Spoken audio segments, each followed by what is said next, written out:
အားလုံးပဲမင်္ဂလာပါကျွန်တော် channel လေးနဲ့ကြိုးစားပါတယ်အခုတင်ဆက်ပေးခြင်းတဲ့အကြောင်းအရာတစ်ခုကတော့ Man United အသင်းအတွက် breaking news တွေတပုတ်တက်လာတဲ့အတွက်ဒါလေးကိုကျွန်တော်တင်ဆက်ပေးခြင်းပါတယ်အခုတက်လာတဲ့ breaking news ဒီတလက်တရဲ့ဒီသတင်းစာရဲ့နာမည်ကြီးသတင်းသားဖြစ်တဲ့ David Ornstein ကလည်းဖော်ပြထားတယ် Fabrizio Romero ကလည်းဒီအကြောင်းကိုပြန်ပြီးမှ sharing လုပ်ထားတဲ့အကြောင်းအရာလေးတစ်ခုဖြစ်ပါတယ်ဘာလဲဆိုတော့Man United တင်ဟာတဲ့ Aston Villa ရဲ့ကွင်းလည်လူဖြစ်တဲ့ Yuri Tielemans နဲ့သူ့ကိုခေါ်ယူဖို့အတွက်ကိုဆွေးနွေးမှုတွေပြုလုပ်နေတာဒီသဘောတူညီဖို့အလွန်နီးစပ်နေပြီဆိုပြီးမှဒီသတင်းကိုတင်ဆက်လာတာဖြစ်ပါတယ်Man United တင်ကဒါ Ederson မို့ဆိုလို့ရှိရင်စစ်စစ်မှုတွေပြုလုပ်ခဲ့ပြီးမှဒီစစ်စစ်မှုရဲ့အဖြစ်ကိုသူမကြိုက်တဲ့အတွက်ခေါ်ယူဖို့ကိစ္စသည်ပြတ်ပြတ်ခဲ့တယ်ဆိုတာညီကိုအားလုံးသိပြီးသားဖြစ်မယ်အဲ့ဒီရဲ့နောက်ွယ်မှာ Chelsea တင်ရဲ့ကစားသမားလေးကိုလည်းဒါခေါ်ယူလိုက်တယ်ပေါ့နော်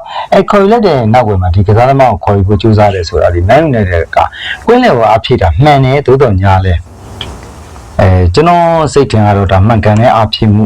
တရမဟုတ်နိုင်ဘူးလို့ပဲသုံးသပ်မိတယ်အရန်အင်အားတောင့်တင်းမှုအတွက်ခေါ်ယူတာဆိုရင်တော့ဒါဖြစ်တဲ့ဖြစ်လိုက်တဲ့ခေါ်ယူမှုဖြစ်တဲ့ squad တက်လည်းဖြစ်မယ်ပြီးတော့လို့ရှိရင် Premier League အတွေ့အကြုံChampions League ကစားဖို့အတွက်အတွေ့အကြုံဒါတွေလည်းသူ့မှာရှိပြီးသားကစားသမားတစ်ယောက်ဖြစ်တယ်ဒါက squad တက်ဖြစ်ဖို့အနေထားတစ်ခုနဲ့ဆိုရင်တော့မှန်ကန်တဲ့ခေါ်ယူမှုဖြစ်မယ်ပေါ့နော်အဓိကကစားသမားတစ်ယောက်အနေနဲ့ဆိုရင်တော့ဒါက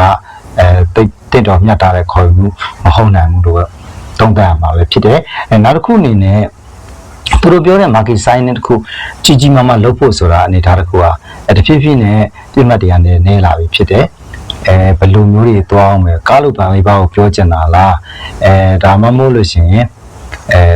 ကျန်တဲ့ကစားသမားဖြစ်ရှိလာနိုင်လေပေါ့နော် defensive midfielder ဆိုရင်အတာဝါဒန်ရှိတယ်အတာဝါဒန်ကိုလည်းစိတ်ဝင်စားနေတယ်ဆိုရင်မျိုးလက်ရှိနေထားမှာ Chelsea တင်ကထဲထဲဝင်လိုက်နေပြီလို့ဆိုရတယ်သတင်းတွေက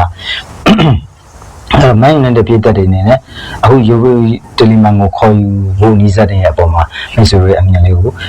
comment မှာချပေးပြီးဆွေးနွေးတော့လို့ရပါတယ်အားစအားပေးကြတဲ့မိတ်ဆွေများအားလုံးကျေးဇူးတင်ပါတယ်